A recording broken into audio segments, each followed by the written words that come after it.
Hello दोस्तों, Ashok IAS में आपका स्वागत है। दोस्तों, हम लोग जो है 13 सितंबर तक न्यूज़ देख चुके हैं ऑलरेडी और आज हम लोग जो 14 सितंबर की न्यूज़ देखने वाले हैं। तो आज चूंकि संडे था तो ज़्यादा न्यूज़ जो है आई नहीं है, कुछ स्पेशल न्यूज़ आती हैं। तो वो जैसे आज एक स्पेशल न्यूज़ साइंस से रिलेटेड थी, अगर आप यहाँ देखोगे HIV को लेकर के, तो वो साइंस स्पेशल ज़्यादा थी तो मैंने उसको कवर नहीं किया। अगर आप HIV के बारे में जानना चाहते हैं जो यूपीएससी में क्या पूछ सकता है तो आप कमेंट करके बताइए, तो हो सकता है कि एक अलग सीरीज साइंस की लेकर के एक अलग वीडियो बना करके HIV को कवर कर सकते हैं। ठीक है, तो न्यूज में चूंकि था इसलिए मैंने आपको बता दिया और HIV में कुछ विशेष मुद्दे थे तो यूपीएससी के लिए स्पेशल उसमें कुछ था नहीं, इसलिए मैंने उसको कवर नहीं किया। और संडे के कारण जो है एडिटोरियल भी नहीं आता, आपको पता होना चाहिए कि एडिटोरियल जो है संडे वाले दिन द हिंदू कवर नहीं करता है। ठीक है, तो एडिटोरियल भी आज नहीं है, तो न्यूज बहुत कम है, 6-7 न्यूज है, तो हम लोग उसको कवर करेंगे। तो चलिए शुरू करते हैं। पहली न्यूज, आपको पता होगा कि मैंने जो 3-4 दिन पहले भी बताया था कि मणिपुर यात्रा में हमारे पीएम साहब जाने वाले हैं। तो कल 13 सितंबर था, तो 13 सितंबर में ये जो है हमारे पीएम साहब कहाँ गए हैं? मणिपुर। तो मणिपुर गए तो कुछ विशेष आपको यूपीएससी के लिए जानकारी होनी चाहिए कि यूपीएससी में क्या पूछा जा सकता है, क्योंकि फर्स्ट टाइम वहाँ पे जब हिंसा हुई है मणिपुर में हिंसा कब हुई थी? मई 2023 में, मई 2023। तब से अभी तक प्रधानमंत्री पहली बार यात्रा कर रहे हैं, तो थोड़ा सा इंपॉर्टेंट हो जाता है अपने यूपीएससी के लिए भी और स्टेट पीसीएस के लिए भी। तो आपको पता होना चाहिए वहाँ दो जाति समूह रहते हैं, एक तो मैतेई और दूसरा कुकी जो कह सकते हो, कुकी नागा। ठीक है, तो मैतेई समूह कहाँ रहते हैं? घाटी वाले एरिया में, और ये कुकी या नागा जनजाति कहाँ रहती है? ये कह सकते हो पहाड़ी क्षेत्र में। ठीक है, तो दोनों समुदाय से हमारे पीएम साहब ने संवाद किया है। उन्होंने एक बात बहुत अच्छी कही है कि कोई भी विकास, मतलब कोई किसी भी क्षेत्र में अगर विकास करना है तो वहाँ शांति रहना बहुत जरूरी है, और ये इम्पोर्टेंट है भी, क्योंकि जब तक शांति नहीं होगी तब तक उस क्षेत्र का विकास हो ही नहीं सकता है। तो ये बहुत अच्छी बात थी। तो आप मेंस में लिख सकते हो ऐसे उदाहरणों को कि किसी संदर्भ में आप इस शांति वाले पक्ष को या इस वाले हमारे प्रधानमंत्री की जो बोली जाती बातें, इनको आप उदाहरण के तौर पर लिख सकते हो। तो पीएम ने मैतेई और कुकी जो समुदाय से संवाद की आवश्यकता पर बल दिया। मतलब उनका कहना है कि आप आपस में, मैतेई समुदाय और जो कुकी और नागा समुदाय है, उनको आपस में ही बात करके अपने सारे इशू को सुलझाना चाहिए। ठीक है, किसी तीसरे पक्ष के आने से क्या होगा कि फिर वो बात अच्छी बनेगी नहीं, इसलिए तीसरा पक्ष समझौता करा सकता है, लेकिन जब तक बात नहीं करेंगे तब तक जो है आगे कोई रास्ता नहीं निकलेगा। तो सबसे अच्छा संवाद ही रास्ता होता है। ठीक है, फिर कोई भी क्षेत्र विकास तभी कर सकता है जब वहां शांति, मैंने आपको बताया भी। फिर एक क्षेत्र का चूराचांदपुर, इस क्षेत्र का नाम याद रखना। हो सकता है यूपीसी एक मैपिंग के थ्रू पूछ ले या ऐसा पूछ ले कि निम्नलिखित स्थानों में से कौन सा चर्चा में था, उसमें एक चूराचांदपुर डाल दे, फिर उसको मैचिंग में भी मिला सकता है, चूराचांदपुर मणिपुर डाल दे या मिजोरम डाल दे, फिर आप कंफ्यूज हो जाओगे, क्योंकि ये सब चर्चा में रहते तो आपको पता होना चाहिए, काफी न्यूज में भी रहा चूराचांदपुर। ठीक है, तो चूराचांदपुर वो डाल देगा मिजोरम, अब आप कंफ्यूज होके मिजोरम सही मान लोगे। तो ऐसे जो है क्षेत्र आपको पता होने चाहिए कि हाँ ये चर्चा में था। इम्फाल तो आपको पता ही है कि कहाँ पे है। ठीक, तो ये इम्फाल और चूराचांदपुर क्षेत्र प्रधानमंत्री गए थे, तो मैंने ये चूराचांदपुर बता दिया, मणिपुर में है, तो आपको इसको पता होना चाहिए। ठीक, बाकी आपको इम्फाल तो पता ही है। आगे चलते हैं। देखिए, मणिपुर चर्चा में था तो कुछ मैंने जो है प्राकृतिक चीजें, मैंने आपको बताया था ना कि यूपीएससी कुछ ऐसी चीजें पूछ सकता है जो चर्चा में, तो मतलब वहाँ मणिपुर की विशेषताओं में शामिल हो जाता है। तो मणिपुर की विशेषताएं, मणिपुर क्यों फेमस होता है ज्यादातर मामलों में, तो वहाँ एक तो राष्ट्रीय उद्यान आपने सुना होगा, केबुल लामजाओ राष्ट्रीय उद्यान बहुत ज्यादा चर्चा में रहता है। ठीक है, तो इस चक्कर में भी क्वेश्चन यूपीएससी पूछ सकता है। किससे? इससे पूछा भी है पिछले ईयर्स के, अगर पीवाईक्यू देखोगे पिछले ईयर्स क्वेश्चन पेपर, तो उसमें मणिपुर का एकमात्र तैरता हुआ राष्ट्रीय उद्यान का नाम पूछा है। तो आप पीवाईक्यू जरूर देखा कीजिए, इसलिए मैंने शामिल कर लिया ताकि अगली बार अगर कोई ऐसा क्वेश्चन घुमा के पूछे तो आप उस क्वेश्चन को गलत ना करो। तो केबुल लामजाओ राष्ट्रीय उद्यान याद रखना, ये एक नेशनल पार्क है। ठीक है, मणिपुर का एकमात्र नेशनल पार्क है जो केबुल लामजाओ है, और ये दुनिया का एकमात्र तैरता हुआ राष्ट्रीय उद्यान है। मतलब पूरी दुनिया में अगर देखोगे कि तैरता हुआ कोई राष्ट्रीय उद्यान या तैरती हुई कोई जगह, तो आप सोचोगे ये कैसे हो सकता है। तो आप ऐसे समझो कि एक झील है। ठीक है, इस झील में कुछ घास स्थल ऐसे होते हैं जो इस मतलब कि पवन के अनुसार या स्थिति के अनुसार एक स्थान से दूसरे स्थान चले जाते हैं, और ये ऐसे घास स्थल हैं जो मतलब कई सारे जो है वहाँ पे जो पौधे हैं उनसे बने हुए हैं, तो ये पानी में तैरते रहते हैं। तो ध्यान रखना, लोकटक झील जिस पे ये पार्क बना हुआ है, वही पूरी चर्चा मैंने यहाँ लिख भी दी है। अगर आप इसको पूरा पढ़ोगे तो मैं चलो बताता ही हूँ, तो आपको ये नाम याद होना चाहिए, केबुल लामजाओ राष्ट्रीय उद्यान। ठीक, ये दुनिया का एकमात्र तैरता हुआ राष्ट्रीय उद्यान है जो लोकटक झील नाम याद रखना पर स्थित है। ये मणिपुर के नाचने वाले हिरन, यानी जो डांसिंग हिरन होते हैं ना, डांसिंग बियर जिसको बोलते हैं, यानी उनका नाम भी है संगाई। संगाई के अंतिम प्राकृतिक आवास के रूप में जाना जाता है। यानी जो डांसिंग डियर, ठीक है, आई थिंक ऐसे लिखा जाता है डियर, ये देख लीजिएगा थोड़ा स्पेलिंग। तो जो नाचने वाले हिरन है उसका नाम क्या है, संगाई, ठीक है। ये एकमात्र उनका ये प्राकृतिक स्थान है संगाई हिरणों का, तो ये नाम याद रखना। फिर इसके बाद लोकटक झील समझ लेते हैं क्या है। ये प्राकृतिक स्थल थे मणिपुर, देखिए प्रधानमंत्री जा रहे हैं तो आपको इनमें सब में माइंड जाना चाहिए आपकी यूपीएससी के लिए। तो लोकटक झील क्या, मणिपुर की सबसे बड़ी मीठे पानी की झील है और एक अद्वितीय आर्द्र भूमि पारिस्थितिकी तंत्र का हिस्सा है। यानी आर्द्र भूमि भी है जिसमें तैरती हुई वनस्पति फुमदिस पाई जाती है। जो वनस्पति मैंने बताया ना आपको कि बहुत सारे प्राकृतिक जो है पौधे होते हैं उसी के थ्रू, जैसे अब ये मान लीजिए झील है, इसमें ये ऐसे ये फुमदिस बने हुए हैं। आप अगर जो है गूगल करोगे तो आपको ये दिख जाएगा कि गुलाम जाओ लोकटक झील में ये पार्क, तो ये फुमदिस जो है ऐसे तैरता रहता है, इसी में प्राकृतिक रूप से संगाई हिरन जो है रहते हैं ऐसे, ठीक है। अगर आप गूगल करोगे तो ये आपको दिख जाएगा अच्छे से, तो आप लोग गूगल करके देखा भी कीजिए। तो लोकटक झील आप समझ गए होंगे, मीठे पानी की सबसे बड़ी झील है कहाँ पे, मणिपुर में। तो इसमें क्या है कि तैरता हुआ क्या है, एक फुमदिस जो कह सकते हो वनस्पति तैरती है इसी झील पे, और उसी नाम से जो है प्रसिद्ध भी है, फुमदिस के नाम से। ये केबुल लामजाओ इसको और कुछ भी बोलते हैं। तो आप ऐसे समझ लो कि फुमदिस याद रखना। पटपटा आपने नाम सुना होगा अपने उत्तर भारत में, जो पटपटा देखते हो तालाबों में, उसको कुछ और बोलते हैं, आप लोग कमेंट करके बताओ। पत्ते जिसमें होते हैं तो तालाबों में तैरते रहते हैं, कभी देखा होगा हवा चली तो इस एक स्थान से दूसरे स्थान चले जाते हैं, और उसमें मतलब ठीक ठाक भारी लोग ऊपर से चला जाए तो डूबता भी नहीं है। मतलब ज़्यादा ही भारी इंसान नॉर्मल देखते हो, कोई पक्षी बैठ गया आके तो भी वो नहीं डूबता। तो हिरन जो संगाई हिरन है वो ज़्यादा बड़ा तो होता नहीं है, छोटा सा हिरन होता है, डांसिंग हिरन, ठीक है। तो वो इसी प्राकृतिक स्थल में रहता है, तो इसका नाम याद रखना। मेरा जो मकसद था वो यूपीएससी के लिए लोकटक झील, केबुल लामजाओ और ये फुमदिस, इसके अलावा संगाई हिरन, ये मेन था जो प्री में भी पूछ सकता है, और मेंस में अगर कोई पारिस्थितिकी तंत्र से क्वेश्चन पूछेगा तो ऐसे आप स्थल लिख सकते हो कि जो डांसिंग हिरन का एकमात्र स्थल बचा हुआ है। तो ऐसे स्थलों का क्या करना चाहिए, प्रोटेक्शन, इनका संरक्षण जरूरी है। अगर ये भी स्थल चला जाएगा तो क्या हो जाएगा, ये जो हमारा प्राकृतिक रूप से संगाई हिरणों का स्थान है ये भी खत्म हो जाएगा। तो ऐसे स्थानों का संरक्षण जरूरी होता है, ठीक है। फिर आगे चलते हैं, एक राष्ट्रीय उद्यान वहाँ मणिपुर में और है, सिरोही राष्ट्रीय उद्यान।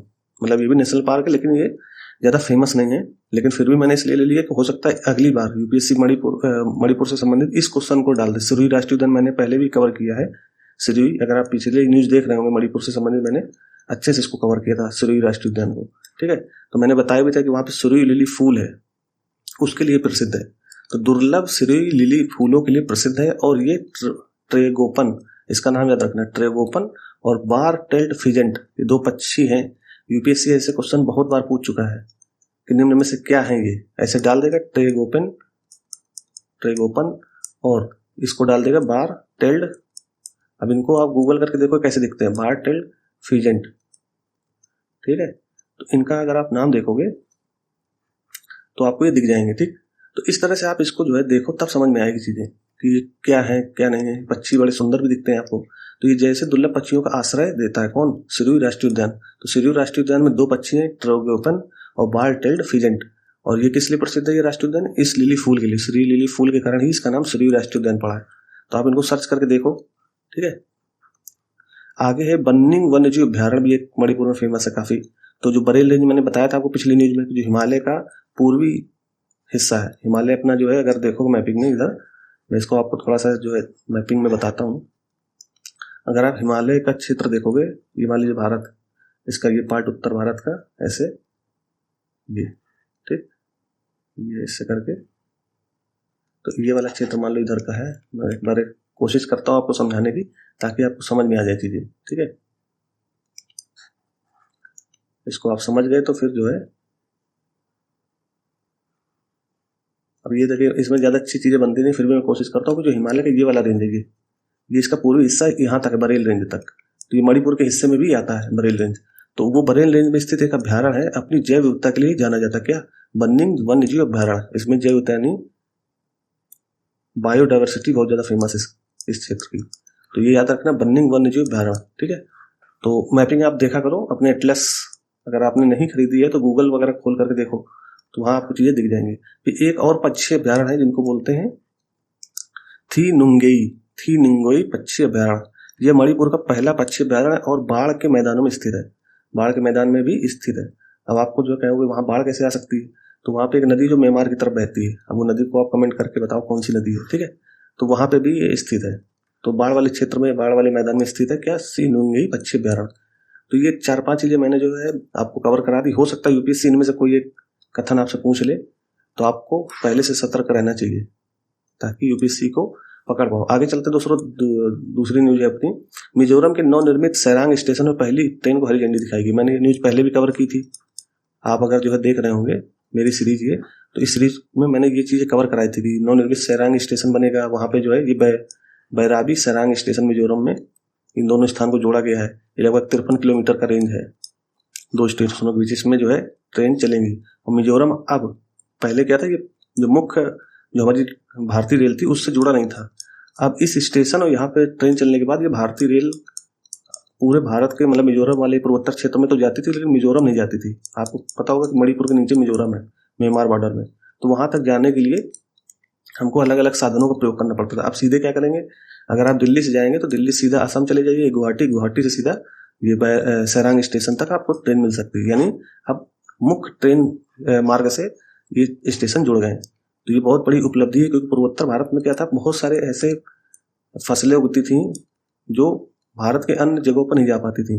किस वजह से, केवल संसार, मतलब कि जो हमारा परिवहन था, जो रेलवे था, वो वहाँ पे मौजूद नहीं था। तो अब क्या होगा, इससे बहुत सारे एक तो रोजगार भी उपलब्ध हो जाएंगे और वहाँ के जो संसाधन है वो अन्य क्षेत्रों में भी जा सकते हैं, ठीक है। तो ये याद रखना, मेंस के दृष्टिकोण से भी थोड़ी बहुत चीज़ें पढ़ा करो। तो ये स्टेशन कहाँ है, बैराबी और सैरांग के बीच में ये ट्रेन चलाई जाएगी, जिसको प्रधानमंत्री जी ने क्या किया है, हरी झंडी दिखाया है। अभी कल ही जो है प्रधानमंत्री जी मणिपुर भी गए थे और मिजोरम भी गए थे। तो पहले गए हैं मिजोरम, वहाँ पे उन्होंने हरी झंडी दिखाई, किसको, रेल को, ट्रेन को। किस स्टेशन के लिए, सैरांग स्टेशन के लिए। और ये कहाँ तक जाएगी, बैराबी सैरांग स्टेशन, दो आपस स्टेशन में जोड़े गए मिजोरम में, ठीक। और ये राष्ट्रीय रेलवे लाइन से जोड़ा गया है। तो कुल मिला के मैंने न्यूज़ कवर कर दी है, ये मेन न्यूज़ थी, आप इसको नोट कर लेना। आगे चलते हैं, तीसरी न्यूज़ थी दोस्तों, ग्रेट निकोबार परियोजना। मैंने, देखो न्यूज़ बहुत रिपीट होती है, इसलिए मैंने आपको पहले भी बताया कि एक बार चीज़ें अच्छे से कवर करने के बाद, अब जैसे ग्रेट निकोबार परियोजना मैंने बहुत अच्छे से कवर किया, 2 बार एडिटोरियल कवर किया। इसके अलावा कल भी इसका कुछ भाग मैंने कवर किया था। इसकी मंजूरी को लेकर असमंजस अभी भी बना हुआ है। अभी मैंने बताया था ना कि इसमें बहुत सारी समस्या थी, जैसे वन अधिकार अधिनियम 2006। इसमें क्या होता है कि जो जनजातीय लोग हैं उनके कुछ अधिकार होते हैं वन अधिकार अधिनियम के तहत, तो उसका ध्यान नहीं रखा गया इस ग्रेट निकोबार परियोजना में। तो उसको लेकर के बहुत सारी जो है समस्याएं भी बनी हुई, क्योंकि वहाँ के जो प्रशासन है निकोबार का, और आपको पता होगा कि जो निकोबार का जो है न्यायिक क्षेत्र को किस हाई कोर्ट में सुना जाता है, कलकत्ता हाई कोर्ट, कलकत्ता या कोलकाता हाई कोर्ट में इसकी सारी सुनवाई होती है अंडमान निकोबार की। तो अंडमान निकोबार कोई चेन्नई या आंध्र प्रदेश में इसका हाई कोर्ट नहीं है। यानी जो यहाँ कोई समस्या होगी तो कहाँ जाएंगे, सीधा जाएंगे कोलकाता हाई कोर्ट में। यानी वेस्ट बंगाल में जो हाई कोर्ट स्थित है वो इनकी सुनवाई करता है। तो वहाँ पर बहुत सारे प्रशासन जो निकोबार में काम करते हैं, उन्होंने कुछ रिटें दायर की हैं कि जो निकोबार की जो ग्रेट परियोजना चला रही भारत सरकार, मतलब जो लाने वाली है, उसमें बहुत सारी चिंता है। मतलब कि वहाँ के जनजातीय लोगों की चिंता, वहाँ पे स्थित जो है बहुत सारी जैव विविधता को लेकर के चिंता, तो वो सारी अभी भी इस परियोजना को लेकर के क्या है, मंजूरी पूरी तरीके से नहीं मिल पा रही है। तो वो अभी भी बना हुआ है। तो इसकी मैंने मैपिंग भी कराई थी निकोबार की, और इसका मैंने काफ़ी चीज़ें करा दी थी। तो अभी आपको अगर पीछे वाली न्यूज़ देखोगे तो सारी चीज़ें कवर हो जाएंगी, और उसकी सारी जो है मैंने लिंक डिस्क्रिप्शन में डाल देता हूँ, तो आप लिंक में जा करके भी देख सकते हो। नहीं तो आप प्ले लिस्ट हमारी जाए ना, प्ले लिस्ट में सारी चीज़ें मिल जाएंगी आपको एक एक करके। तो आप 12-13 सितंबर की न्यूज़ देखोगे, 12-13 की, तो वहाँ पे आपको ये न्यूज़ कवर होती मिलेगी। वहाँ पे मैंने मैपिंग भी कराई है ग्रेट निकोबार में परियोजना, ये भी बताया है, एडिटोरियल वाला पार्ट सारा कुछ बताया, क्योंकि 2 बार एडिटोरियल आया इससे संबंधित। एक बार तो माननीय सोनिया गांधी जी का, और दूसरा पर्यावरण मंत्री जी का। दोनों मैंने एडिटोरियल कवर किया था, और वो अच्छे से कवर किया था कि कौन कौन सी चिंताएं थी। मेंस का जो है वो भी बताया था कि किस तरह से मेंस में क्वेश्चन पूछे जा सकते हैं। तो वन अधिकार अधिनियम 2006 ये काफ़ी चर्चा में है, तो इसको आप अच्छे से कवर करना। अब इसकी मैपिंग में स्पेशल जो है निकोबार और अंडमान की अच्छी स्पेशल मैपिंग अलग से जो हमारी मैपिंग सीरीज चलती है उस पर करा दूंगा, ठीक है। हो सकता है 1-2 दिन में ये आपको वीडियो मिल जाएगी मैपिंग की, अंडमान निकोबार की। उसमें होता है ना 8 डिग्री चैनल से कौन कौन से क्षेत्र अलग होते हैं, 9 डिग्री चैनल से कौन कौन, 10 डिग्री चैनल से कौन कौन, तो सारे मैं वहाँ पे कवर कराऊंगा मैपिंग में, ठीक है। इसके अलावा मैंने निकोबार और अंडमान की मैपिंग कराई थी, जो आप देख सकते हो पीछे वाली न्यूज़ में, ठीक। आगे चलते हैं। जो चौथी न्यूज़ है, अमेरिका और मेक्सिको के फूल के एक, मतलब वहाँ का एक मूल रूप से जो फूल उगता है अमेरिका और मेक्सिको में, उस फूल को अब जो है भारत के उड़ीसा वाले क्षेत्र में उगाया गया है, उड़ीसा में। तो ध्यान रखना कि अमेरिका और मैक्सिको के मूल रूप से स्थापित, मतलब जो उसका मूल था, जो फूल है वो मूलतः कहाँ का है, मैक्सिको और अमेरिका का। उस फूल का नाम क्या है, यूस्टोमा। इसका नाम याद रखना। ये क्या फूल है, गुलाब जैसा होता है, जो अपने यहाँ गुलाब होता है ना, रोज, उसके जैसा ही दिखता है ये यूस्टोमा। इसका कलर जो पर्पल कलर में, व्हाइट कलर में ये दिखेगा, बस ठीक जो रोज जैसे अपना होता है वैसे ही होता है ये। तो ये मूलतः जो अमेरिका और मैक्सिको में होता है, लेकिन हमारा जो CSIR है, अगर आप देखोगे, council of science and industrial research, CSIR, इसकी एक जो है शाखा है राष्ट्रीय वनस्पति अनुसंधान संस्थान, यानी नेशनल इसको बोल बॉटनिकल बोलते हैं, नेशनल बॉटनिकल रिसर्च इंस्टीट्यूट। तो NBRI इसने जो है इस फूल को उगाया है। कहाँ पे उगाया है, यूस्टोमा को उड़ीसा वाले क्षेत्र में। तो अब क्या होगा, इन फूलों की जो है यहाँ पे खेती होने लगेगी। तो ये फूल का नाम याद रखना, मैंने इसलिए बता दे दिया कि UPC हो सकता है पूछ ले कि ये चर्चा में था, इस क्या है, ये बोल देगा पक्षी है, तो आप कंफ्यूज मत होना, ये यूस्टोमा क्या है, फूल है, ठीक है। और मूलतः कहाँ का है, अमेरिका और मैक्सिको का, भारत का नहीं हो सकता। वो भी ये भी बोल दे कि ये मूलतः भारत में पाया जाता है। तो यूस्टोमा का नाम याद रखना, इसलिए मैंने ये न्यूज कवर कर दी। आगे चलते हैं। भारत का लगभग 60% विदेशी प्रत्यक्ष निवेश यानी FDI टैक्स हेवन देशों में जाता है। अब ये न्यूज थी जो इकोनॉमी से संबंधित न्यूज आती है, इकोनॉमी अपनी जो है उससे संबंधित जो भी न्यूज आती है वो यहाँ मैंने, ये न्यूज मुझे लगी कि यहाँ कवर करना चाहिए, तो मैंने आपको बताने के लिए न्यूज जो है लिखी। आप समझो ये होता क्या है कि भारत का लगभग 60% FDI यानी विदेशी प्रत्यक्ष निवेश कहा जाता है, टैक्स हेवन देशों में जाता है। अब इसका आप एक उदाहरण से समझो कि मान लो भारत में कोई कंपनी है, भारत में कोई मान लीजिए A नाम की कंपनी, ठीक, वो क्या करता है, अपना कुछ निवेश दूसरे देशों में भी तो करता है, दूसरे देश में। तो अब दूसरा देश वो कैसा चूज करते हैं, ऐसा देश चुनते हैं जहां पे उनको टैक्स कम देना पड़े, यानी उनकी टैक्स जो है, जैसे अगर आप भारत में देखोगे कोई बाहरी कंपनी आती है, जैसे मान लीजिए अमेरिका को कोई B कंपनी आई, अमेरिका की कोई B कंपनी भारत में आती है, तो उसको भारत सरकार क्या कहती है कि आप कारपोरेट टैक्स दोगे 30%। तो मान लीजिए वो 100 रुपये लेके आया, उसने जो है अपना कारपोरेट यहाँ पे लगाया, तो उसको कुछ छूट मिली है शुरू में, लेकिन जैसे वो लाभ की स्थिति में आएगा तो फिर उसको 30% टैक्स देना पड़ेगा, ठीक है, कारपोरेट टैक्स। तो भारत में भी जो कंपनी होती है उनको भी कारपोरेट टैक्स देना पड़ता है। मान लीजिए भारत में जो कंपनियां हैं पहले से, मान लीजिए भारत में एक ये कंपनी है, ये पहले से काफी मुनाफा कमा रही भारत में, तो अब इसको क्या होगा, इसने मान लीजिए 100 रुपए कमाए मुनाफे, तो 100 रुपए क्या करेगा, ये जो है अगर भारत में रहेगा तो इसको 30% तो सरकार को देना पड़ेगा कारपोरेट टैक्स के रूप में, तो इसके पास बचेगा क्या, 70 रुपीज।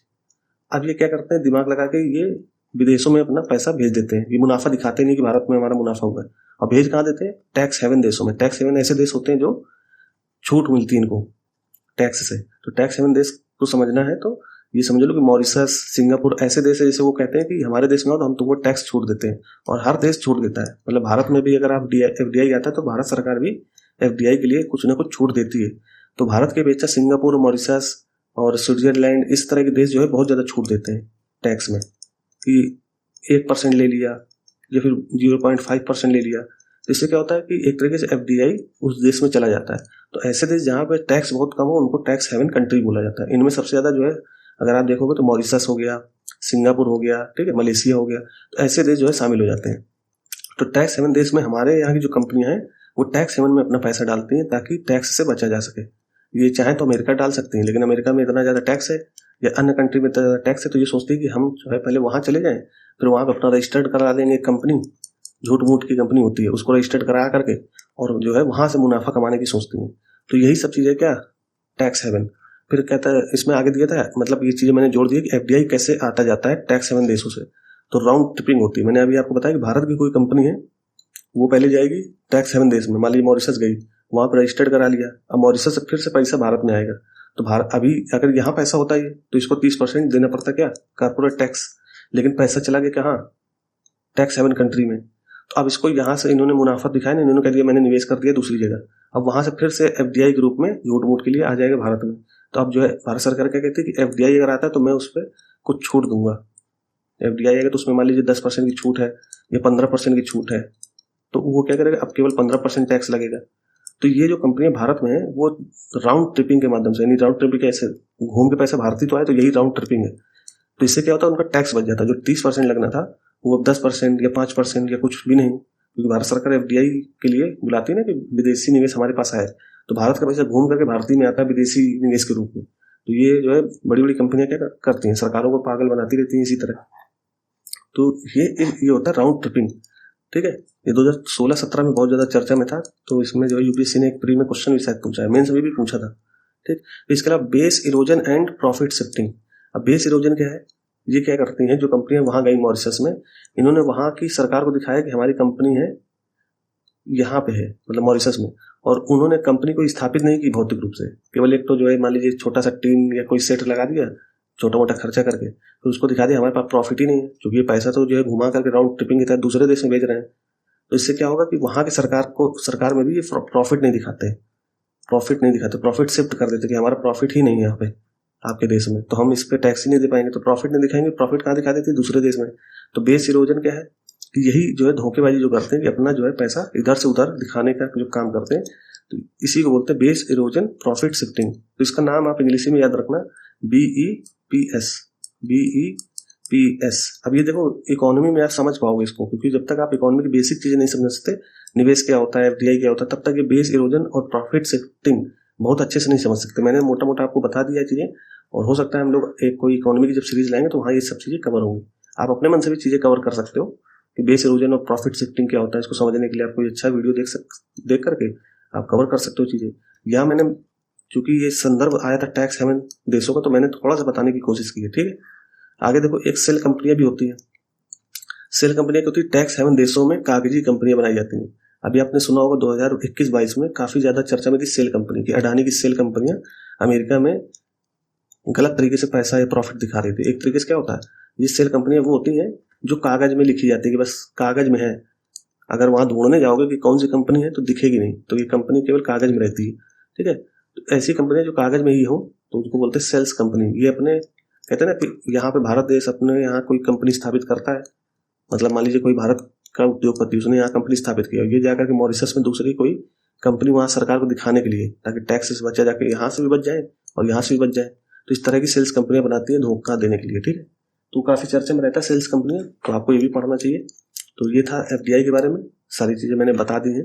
अगली दोस्तों 2 न्यूज थी, वो है 2 फसलों में लगने वाली बीमारी के नाम थे, काफी चर्चा में थे तो मैंने ये डाल दिया। एक तो था डाउनी मिल्ड्यू, इसका नाम याद रखना, डाउनी मिल्ड्यू जो अंगूर में होती है, और एक है लेट ब्लाइट।